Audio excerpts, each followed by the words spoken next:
아래 시트에서 각 부서마다 우리 이제 직위별로 총점 점수의 합계를 이제 구하고자 하는데요. 그때 이제 B의 17번 셀에 입력된 그 수식으로 올바른 거 찾아라. 그렇게 이제 문제가 나왔습니다.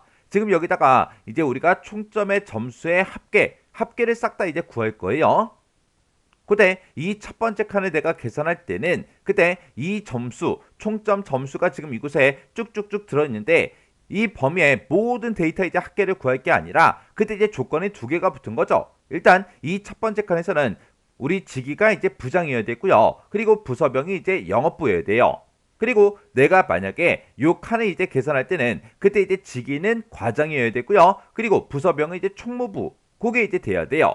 해서 이 두 가지 조건을 모두 다 만족하는 그 데이터에 이 총점 점수의 합계를 이제 구해달라. 그렇게 해줘야 되고, 그리고 지금 내가 만약에 요 칸을 이제 계산할 때는 그때 이제 우리 직위는 이제 대리랑 이제 똑같아야 되고요. 부서명은 이제 홍보부, 얘랑 이제 똑같아야 돼요. 이 두 개의 조건을 모두 다 만족하는 그 데이터에 우리 총점 점수의 이제 합을 구해달라. 그런 식으로 이제 계산이 돼야 됩니다. 그때 문제에서 B의 17번 셀, 지금 요 셀에 들어갈 그 알맞은 그 수식으로 이제 올바른 거 찾아라. 그렇게 이제 문제가 나왔어요. 그러면 요거 이제 크기 조정 좀 해서 우리 같이 한번 보자고요. 지금 요 아랫부분 때문에 우리 수식이 다 안 보이죠? 다 안 보이니까 요 부분만 우리가 잘라서 좀 보자고요. 자, 지금처럼 이렇게 이제 문제 그림이 있을 때 동그라미 1, 2, 3, 4번을 봤을 때 맨 앞에, 맨 뒤에 이렇게 이제 중괄호가 전부 다 이제 붙어 있죠. 중괄호가 붙었다. 그 얘기는 얘네들의 싹 다 이제 배열수식으로 작성이 됐다. 그 얘기죠. 그때 우리가 sum이라는 그 함수를 가지고 조건을 두 가지 가진 그 데이터들의 우리가 뭔가 이제 합계를 구할 때는 방법이 두 가지가 있습니다. 그때 이제 첫 번째 방법은 우리가 sum이라는 요 함수만 이용해서 이렇게 이제 첫 번째 조건 곱하기 두 번째 조건 곱하기 합계 구할 범위, 이렇게 이제 우리가 범위를 싹 다 이제 지정을 해서 우리가 이제 합을 이제 구할 수 있어요. 아니면 지금처럼 이제 sum이라는 그 함수와 우리 if 함수를 같이 쓰는 거예요. sum하고 이제 if를 같이 쓰게 되면 우리 첫 번째 조건 곱하기 두 번째 조건 그리고 컴마 그리고 이제 합계 구할 범위, 이렇게요.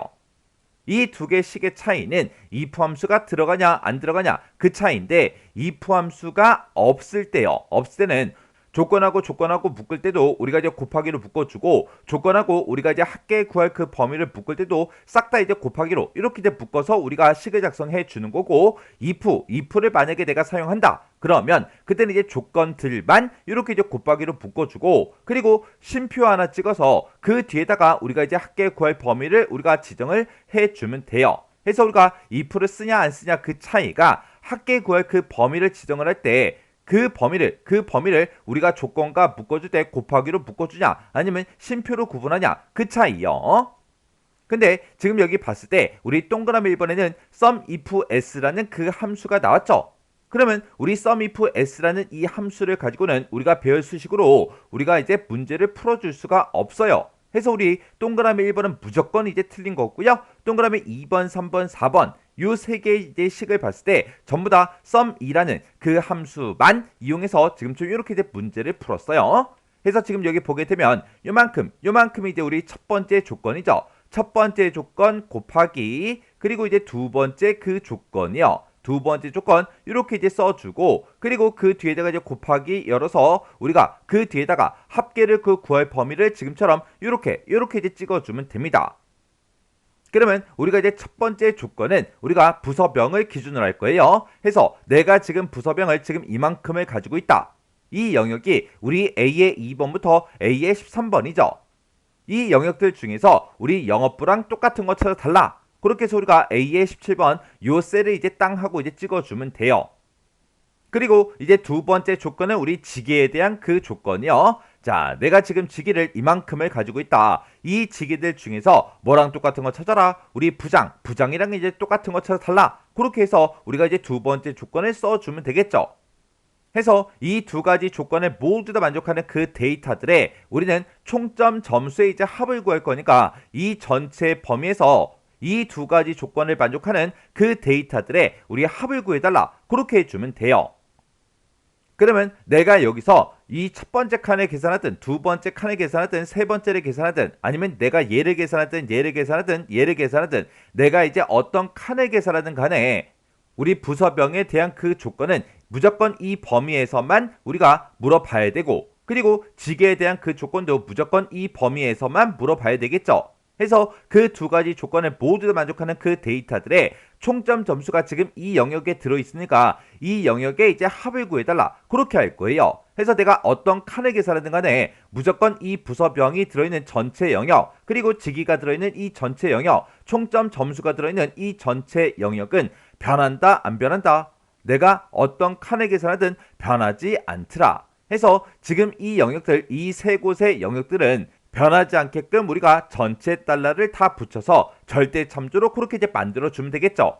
그래서 우리 부서병이 들어간 그 영역이요. 그 영역을 쭉쭉쭉 봤을 때 전부 다 우리 절대 참조로 그렇게 돼 있고요. 우리 두 번째 지기가 들어있는 이 영역이요. 이 영역들도 봤을 때 싹 다 절대 참조로 그렇게 되어 있다고요. 그리고 우리가 이제 합계 구할 그 범위 총점 점수의 이 범위도 싹 다 우리 절대 참조로 싹 다 돼 있죠. 그러면 지금 이 세 개 영역은 변하지 않기 때문에 싹 다 이렇게 이제 절대 참조로 만들어주는 게 맞아요. 그러면 동그라미 2, 3, 4번을 봤을 때 지금 비교하고자 하는 그 값이요. 우리 영업부랑 똑같은 거 찾아라. 그 셀 주소랑 그 다음에 우리 부장이랑 똑같은 거 찾아라. 그 셀의 주소요. 그 셀의 주소만 이렇게 이제 우리 달러 기호가 붙어있는 그 위치가 다 바뀐 거죠. 그러면 요 두 개 셀이요. 요 두 개 셀만 우리가 정확하게 보고 달러 기호를 이제 어떻게 붙여줘야 되는지 그걸 이제 우리가 파악을 해주면 돼요. 그러면 내가 여기서 영업부 요거부터 좀 보자고요. 이 셀이 우리 이제 A의 17번 그 셀인데 지금 내가 이제 첫 번째 칸 여기서 이제 계산을 할 거예요. 여기서 이제 계산할 때는 영업부랑 똑같은 거 찾아라. 그렇게 돼야 되겠죠. 내가 그 밑에 칸을 계산할 때는 총무부랑 똑같은 거 찾아라. 그리고 세 번째 칸을 계산할 때는 홍보부랑 똑같은 거 찾아라. 그렇게 돼야 돼요.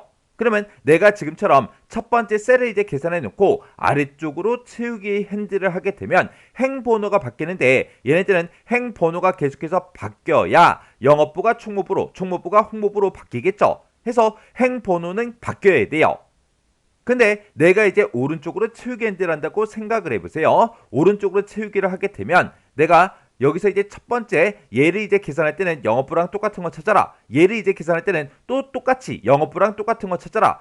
그리고 내가 여기를 이제 계산할 때도 영업부랑 똑같은 거 찾아라. 그렇게 돼야 돼요.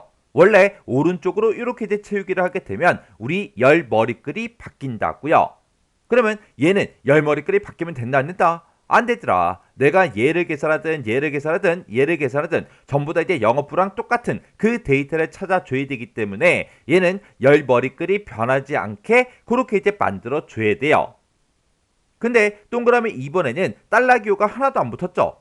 얘는 열 머리글이 변하면 안 된다고요. 해서 열 머리글에만 지금처럼 이렇게 이제 달러 기호를 붙이고 행번호는 변하게 지금처럼 이렇게 이제 우리 달러 기호를 붙이면 안 됩니다.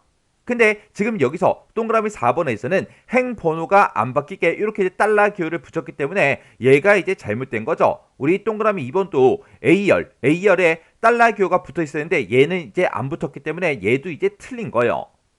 지금 요만큼만 봐도 우리 벌써 정답이 3번이다. 그렇게 이제 나온 거죠.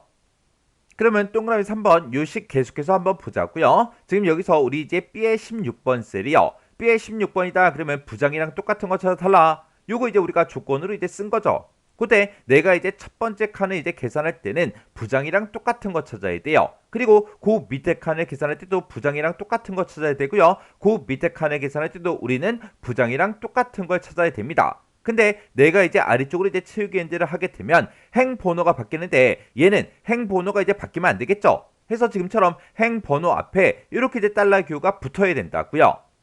그리고 내가 만약에 오른쪽으로 이제 채우기를 한다고 생각해 보세요. 내가 이제 오른쪽으로 채우기를 했을 때 나는 첫 번째 칸에서 이제 부장이랑 똑같은 걸 찾아줘야 되지만 오른쪽으로 이제 갔을 때는 과장이랑 이제 똑같은 걸 찾아야 돼요. 그리고 그 오른쪽 칸을 계산할 때는 대리랑 이제 똑같은 걸 찾아야 됩니다. 이렇게 이제 오른쪽으로 우리가 채우기를 하게 되면 열 머리글이 바뀌는데 얘는 이제 열 머리글이 계속해서 변하게 부장에서 과장으로, 과장에서 대리로 그렇게 이제 변하게 그냥 놔두면 되겠죠. 해서 지금처럼 이렇게 이제 B라는 그 열머리글에 대해서는 이렇게 변하게끔 우리가 달러교를 붙이지 않은 겁니다. 해서 우리가 동그라미 3번처럼 이렇게 이제 식을 써줘야 정상적으로 전부 다 이제 값을 계산할 수 있겠죠. 해서 우리 정답이 3번이요.